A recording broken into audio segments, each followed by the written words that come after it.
एक और बड़ी खबर आपको बताएं, अल शिफा अस्पताल में फंसे हैं हजारों की संख्या में लोग। इजरायली बमबारी से कई और मौतें हुई हैं। इजराइल के प्रधानमंत्री नेतन्याहू ने युद्ध विराम से भी इंकार कर दिया है।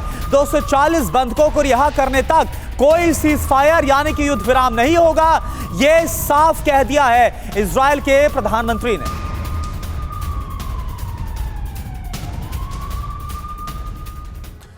तो पहले हवा से बम बरसाए गए और अब टैंक से अस्पतालों की घेराबंदी शुरू हो गई है।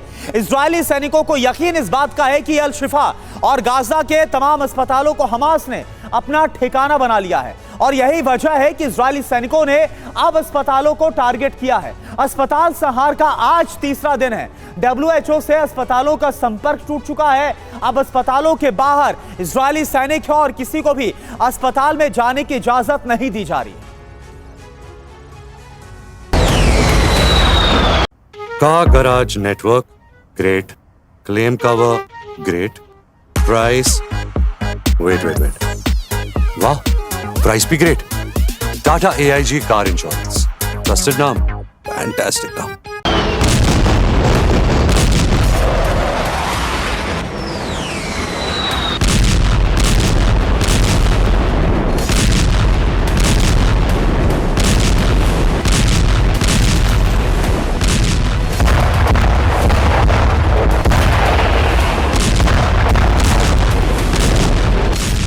दुनिया की नजर में गाजा की जो जगह नो वॉर जोन है, वही इजराइल का प्राइम टारगेट बन चुकी है। युद्ध के नियमों के तहत जहां बमबारी नहीं हो सकती, उन्हीं इलाकों में 3 दिन से बम बरस रहे हैं।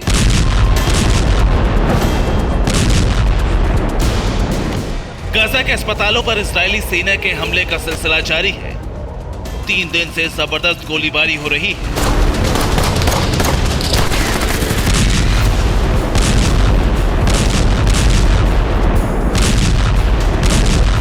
मरीज और जख्मी लोगों का जहां इलाज चल रहा है, इजराइल की सेना वहीं प्रहार कर रही है।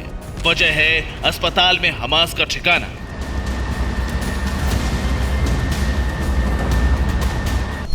अल शिफा अस्पताल को टैंक ने घेर लिया है। अल शिफा अस्पताल में बिजली की सप्लाई नहीं है। डॉक्टर और नर्स बमबारी की वजह से भाग चुके हैं।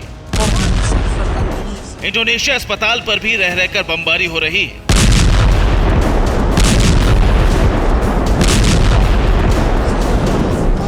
रिपोर्ट के मुताबिक हवाई हमलों के बाद ही हमास ने अस्पतालों में ठिकाना बना लिया था। हमास के लड़ाके मस्जिद, अस्पताल और स्कूलों में छिप गए थे। यही वजह है कि हवाई हमले के बाद 35 से ज्यादा मस्जिदों को धमाके से नष्ट कर दिया गया।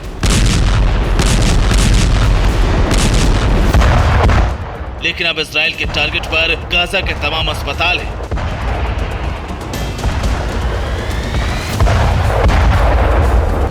गाजा का अल शिफा अस्पताल, अल कुद्स अस्पताल, रंतीसी, गाजा अस्पताल, इंडोनेशिया अस्पताल, अल नस्र महिला और बाल चिकित्सालय, अल अब्दा अस्पताल पर इस वक्त हमले किए जा रहे हैं। अस्पतालों पर हमले के बाद मौत का आंकड़ा भी तेजी से बढ़ रहा है। छोटे छोटे बच्चों की मौत हो रही है। ईंधन खत्म होने की वजह से अस्पतालों में ब्लैकआउट है, जिसकी वजह से ऑक्सीजन की सप्लाई भी नहीं हो पा रही है। इजराइल की सेना अब अस्पतालों में घुसकर तलाशी अभियान चलाएगी। इजराइल को शक है कि अस्पतालों से जुड़ी सुरंग में बंधक हो सकते हैं। अस्पतालों के नीचे हथियारों का बड़ा स्टॉक हो सकता है। अल शिफा अस्पताल से हमास के लड़ाके निकल ना सके, इसीलिए बिल्डिंग से किसी को निकलने नहीं दिया जा रहा है। रिपोर्ट में दावा है कि अस्पताल में 3 दिनों के हमले के बाद कई शव पड़े हैं। हालांकि इजराइल ने बच्चों को रेस्क्यू कर लेने का दावा किया है। जख्मी लोगों को भी निकाला जा रहा है, लेकिन रविवार से अस्पताल में आवाजाही बंद कर दी गई। अल शिफा अस्पताल में करीब 1500 बेड है। अस्पताल में करीब 4000 का स्टाफ है। क्षमता से कई गुना अधिक मरीज यहाँ भर्ती हैं। लेकिन मौजूदा हालात की बात करें तो अल शिफा अस्पताल अब ऐसी इमारत है जहाँ ना तो दवाइयाँ बची है, ना इलाज के लिए बिजली और बेहद जरूरी चीजें हैं।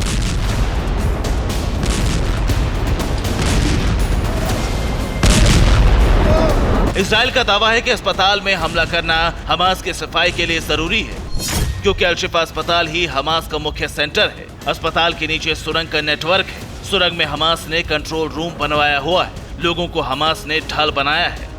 टैंकों से अस्पताल को घेरने के बाद एक बड़े ऑपरेशन को लॉन्च किया जाएगा। इजराइल की आर्मी पूरे अस्पताल को भी गिरा सकती है। माना जा रहा है कि हमास भी इस अस्पताल से बड़ा हमला कर सकता है।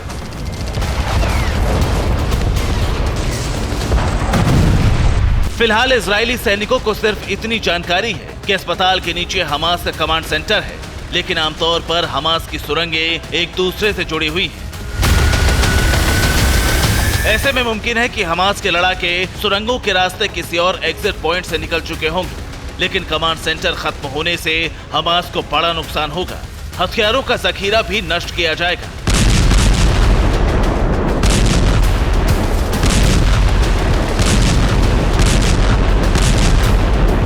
रिपोर्ट के मुताबिक अल-शिफा अस्पताल के नीचे मौजूद कमांड सेंटर में ही इजराइल पर हमले की प्लानिंग हुई थी। इजराइल की सेना हमास की तमाम सुरंगों को खत्म करने के मिशन पर है। इसीलिए भले ही हमास के लड़ाके सुरंग से निकल भागने में कामयाब हो जाए, लेकिन इजरायली फोर्स जल्द ही अल-शिफा अस्पताल का चप्पा चप्पा खंगालेगी।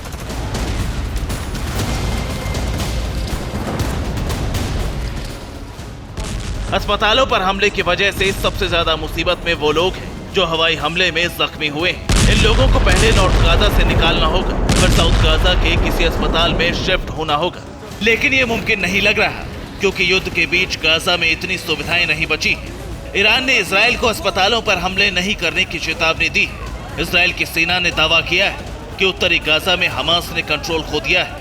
वॉर एक्सपर्ट्स के मुताबिक इजराइल बंधकों को छुड़ाने के लिए हमास पर दो तरह से दबाव बना रहा है। एक तरफ बातचीत का दौर जारी है, तो दूसरी तरफ अस्पतालों को घेरकर हमास को दबाव में लाने की कोशिश है।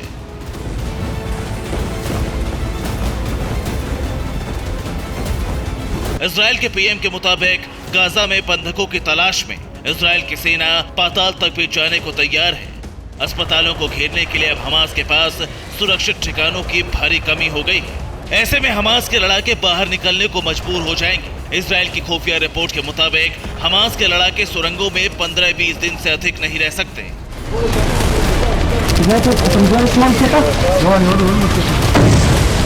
फिलहाल गाजा से लोगों को निकालने का सिलसिला भी जारी है, लेकिन माना जा रहा है कि अगले 7 दिनों में उत्तरी गाजा से अस्पतालों का नामो निशान मिटा दिया जाएगा। Bureau report, TV9 Bharatvarsh.